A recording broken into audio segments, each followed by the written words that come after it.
Hi అండి, ఈరోజు వీడియోలో చికెన్ ఫ్రైని చాలా సింపుల్గా అండ్ టేస్టీగా ఎలా ప్రిపేర్ చేయాలో చూపించబోతున్నాను. ఈ చికెన్ ఫ్రై రైస్లోకైనా, చపాతీలోకైనా, పుల్కాలోకైనా ఎందులోకి తిన్నా కానీ చాలా అంటే చాలా బాగుంటుందండి. ఈ చికెన్ ఫ్రైని ప్రిపేర్ చేయడం కోసం ముందుగా 1 kg చికెన్ తీసుకొని ఈ చికెన్ని 2 నుంచి 3 సార్లు శుభ్రంగా వాష్ చేసుకోవాలి. చివరిసారి చికెన్ని శుభ్రంగా వాష్ చేసేటప్పుడు ఒక అరచెక్క నిమ్మరసాన్ని కొంచెం ఉప్పుని వేసుకొని శుభ్రంగా వాష్ చేసుకుంటే నీచు స్మెల్ అది రాకుండా ఉంటుంది. ఇలా చికెన్ని 2 నుంచి 3 సార్లు శుభ్రంగా కడిగిన తర్వాత ఇందులోకి 1 పావు స్పూన్ పసుపు, 2 స్పూన్ల దాకా కారం, 1 స్పూను ఉప్పు, 1 అరచెక్క నిమ్మరసం, 2 టేబుల్ స్పూన్లు పెరుగును వేసుకొని ఈ పెరుగు, ఉప్పు, కారం, పసుపు అంతా చికెన్లో కలిసే విధంగా చేతితో బాగా మిక్స్ చేసుకోవాలి. ఇలా చికెన్లో ఉప్పు, కారం అంతా కలిసే విధంగా బాగా కలిపిన తర్వాత ఈ చికెన్ని ఒక 30 minutes అలా పక్కన పెట్టేసుకోవాలి. ఈలోపు మనం చికెన్ ఫ్రైలోకి కావాల్సిన మసాలాని ప్రిపేర్ చేసుకుందాం.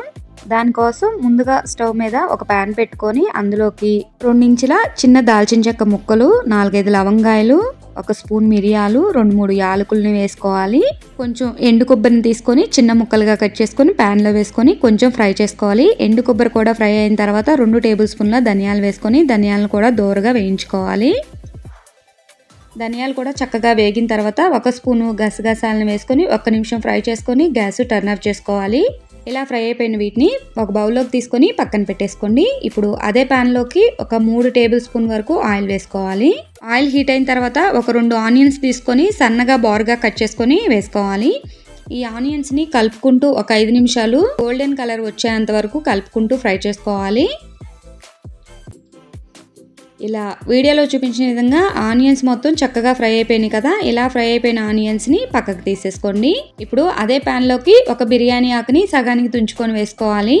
1 స్పూన్ దాకా జీలకర్ర వేసుకోవాలి. 2-3 పచ్చిమిర్చిని చీలిగ్గా బోరగా కట్ చేసుకొని వేసుకోవాలి. మనం ఫ్రై చేయడానికి ఆనియన్స్ కట్ చేసుకుంటాం కదా, ఆనియన్స్ కూడా కొంచెం ఉంచుకొని ఇందులోకి వేసుకోవాలి. ఈ ఆనియన్స్, పచ్చిమిర్చి అన్నిటిని ఒకసారి బాగా మిక్స్ చేసుకున్న తర్వాత ఇందులోకి కొంచెం కొత్తిమీర, కరివేపాకుని వేసుకోవాలి.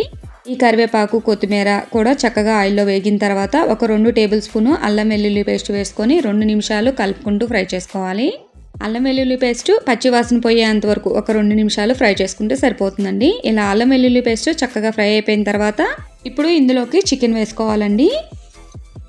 ఈ చికెన్ను మొత్తం కలిసే విధంగా గరిటెతో బాగా మిక్స్ చేసుకొని మంటని హై ఫ్లేమ్లోనే ఒక 20 to 25 minutes వాటర్ ఏమి యాడ్ చేయకుండా ఈ చికెన్ని కుక్ చేసుకోవాలి. ఈ చికెన్లో వచ్చే వాటర్తోనే చికెన్ చక్కగా కుక్ అవుతుందండి. మధ్య మధ్యలో కలుపుకుంటూ కుక్ చేసుకోండి. ఈ చికెన్ కుక్ అయ్యే లోపల మనం ముందుగా ఫ్రై చేసుకున్న ధనియాలు, కొబ్బరి వీటన్నింటినీ మిక్సీ జార్లోకి వేసుకోవాలి. మిక్సీ జార్ మూత పెట్టుకొని మెత్తగా బ్లెండ్ చేసుకోవాలి. ఇలా బ్లెండ్ చేసుకున్న తర్వాత ఇందులోకి మనం ముందుగా ఫ్రై చేసుకున్న ఆనియన్స్ని వేసుకోవాలి. కొంచెం వాటర్ని కూడా యాడ్ చేసుకుని మిక్సీ జార్ మూత పెట్టుకొని మెత్తగా ఇలా పేస్ట్ లాగా ప్రిపేర్ చేసుకొని పక్కన పెట్టేసుకోండి. చికెన్లో వాటర్ ఊరి చికెన్ కూడా చక్కగా కుక్ అయిపోయింది కదా. ఇప్పుడు ఈ చికెన్ మొత్తాన్ని ఒకసారి బాగా కలుపుకొని ఇందులోకి మనం గ్రైండ్ చేసుకున్న ఆనియన్ పేస్ట్ ఉంది కదా, అది మొత్తాన్ని ఇందులోకి వేసుకోవాలి. ఇది మొత్తం కలిసే విధంగా చికెన్లో బాగా గరిటెతో బాగా మిక్స్ చేసుకోవాలి.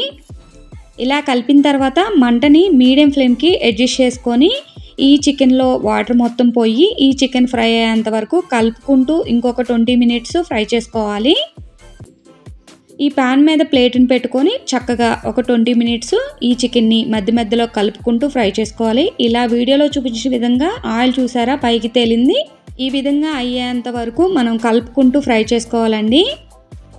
ఇలా మసాలా పట్టి మనం చికెన్లో వేసుకొని ఫ్రై చేసుకోవటం వల్ల గ్రేవీగా ఉంటుంది. అంతేకాకుండా చక్కగా ఫ్రై అయిపోతుంది, టేస్టీగా కుదురుతుందండి. రైస్లోకైనా, పుల్కాలోకైనా ఎందులో తిన్నా కానీ చాలా అంటే చాలా బాగుంటుంది. ఇలా చికెన్ మొత్తం బాగా ఫ్రై అయిపోయింది కదా. నాకు ఈ చికెన్ మొత్తం కుక్ అయ్యి ఫ్రై అవ్వటానికి ఒక 40 minutes వరకు టైం పట్టిందండి. ఇలా ముక్క కూడా చక్కగా కుక్ అయిపోయింది కదా. ఇప్పుడు ఈ చికెన్లోకి 1 స్పూను చికెన్ మసాలా పౌడర్ని యాడ్ చేసుకోవాలి. 1 స్పూను సాల్ట్ని వేసుకుంటున్నానండి. ఈ చికెన్లోకి నాకు సాల్ట్ సరిపోలేదు, అందుకోసం నేను సాల్ట్ని యాడ్ చేసుకుంటున్నాను. ఫైనల్గా సన్నగా తరిగిన కొత్తిమీర వేసుకొని ఇది మొత్తం ఒకసారి బాగా కలుపుకొని గ్యాస్ టర్న్ ఆఫ్ చేసుకొని వేడిగా రైస్లోకైనా, చపాతీలోకి ఎందులో తిన్నా కానీ చాలా అంటే చాలా బాగుంటుంది. తప్పకుండా మీరు కూడా ఈ చికెన్ ఫ్రైని ట్రై చేసి మీకు ఎలా కుదిరిందో కామెంట్ చేయండి. ఈ వీడియో నచ్చితే ప్లీజ్ లైక్ చేయండి. Thank you for watching. మరొక మంచి వీడియోతో మళ్ళీ కలుద్దాం.